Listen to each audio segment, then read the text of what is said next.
An Iranian missile just hit a residential apartment building in Tel Aviv. Not a military base, not a radar site.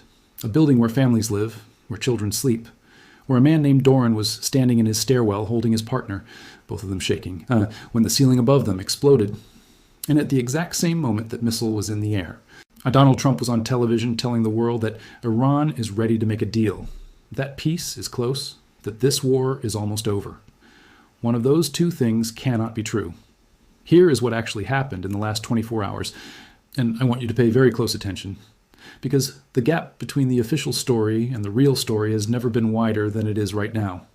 Iran launched waves of missiles targeting Israel, causing damage and injuries in Tel Aviv, as uncertainty swirled over possible talks to end the 3-week U.S.-Israel war on Iran. The missiles triggered air raid sirens across Israel, including in Tel Aviv, where gaping holes were torn through a multi-story apartment building. Iran fired missiles at Israel at least 8 times on Tuesday, with impacts reported in at least 4 separate sites across the country. At least 6 people were injured in Tel Aviv, according to Israeli health officials. 8 separate attacks, one day, while peace talks were supposedly happening. And here is the detail that makes your stomach drop.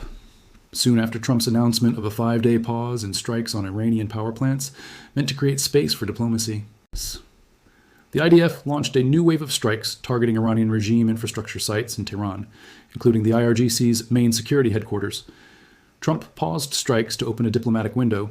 Israel immediately launched more strikes anyway. That is not an alliance. That is 2 countries running 2 completely different wars under the same flag, and hoping nobody notices the contradiction. But people are noticing. And the contradiction goes much deeper than just one day of fighting.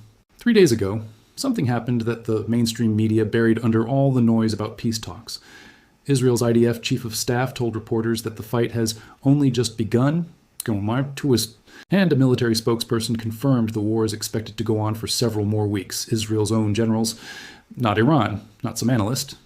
Israel's own military leadership looked Trump in the eye and said, "We are not done.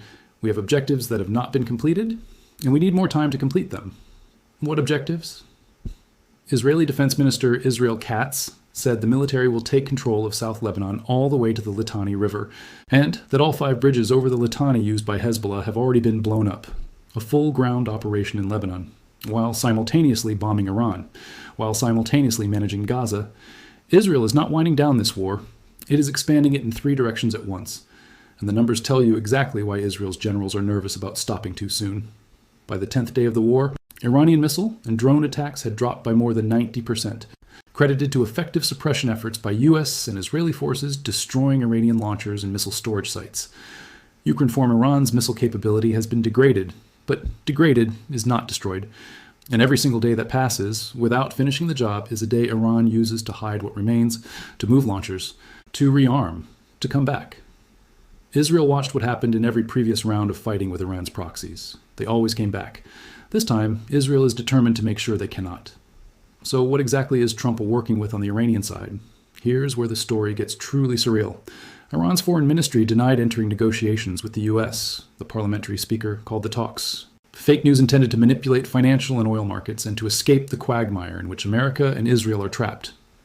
Iran's parliament speaker called Trump a liar, publicly, on state television, while missiles were still in the air heading toward Tel Aviv. But here's the part that changes everything. While Iran's foreign ministry spokesperson denied Iran was negotiating with the U.S., he told state media that the ministry was responding to requests through intermediaries of friendly countries, responding to requests through intermediaries. Strip away the diplomatic language, and that sentence means exactly one thing. Yes, we are receiving messages. Yes, we are responding. We just cannot call it negotiations without politically destroying every Iranian official involved. Both sides are lying. Both sides are telling the truth. And in the space between those two realities, people in Tel Aviv are running for their lives. Iran struck Dimona, Israel's nuclear facility city, and at least 180 people were wounded in missile attacks on Dimona and nearby Arad, one of the most dramatic escalations since the war began. Iran targeted the city that houses Israel's nuclear reactor. That is not a mistake. That is not a miscalculation. That is Iran sending the most explicit message it knows how to send. We know exactly where your most sensitive infrastructure is, and we are willing to go there. The UAE air defense systems on March 24th alone engaged 5 ballistic missiles and 17 drones launched from Iran, bringing the total since the war began to 357 ballistic missiles. 15 cruise missiles and 1,806 drones intercepted by UAE defenses alone. One country, one air defense network, nearly 2,000 Iranian projectiles.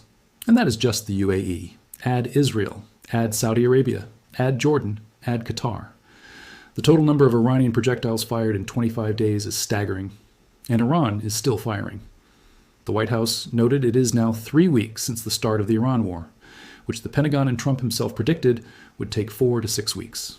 We are at week 3. The IDF says several more weeks. Iran is still firing 8 missile salvos a day. Hezbollah has reopened from Lebanon, and Hong Kong's Cathay Pacific just extended flight suspensions to Dubai and Riyadh until end of May, because the aviation industry looked at this war and made a cold business calculation. This is not ending soon. Here is what nobody on television will say directly. Trump needs this war to end for political and economic reasons.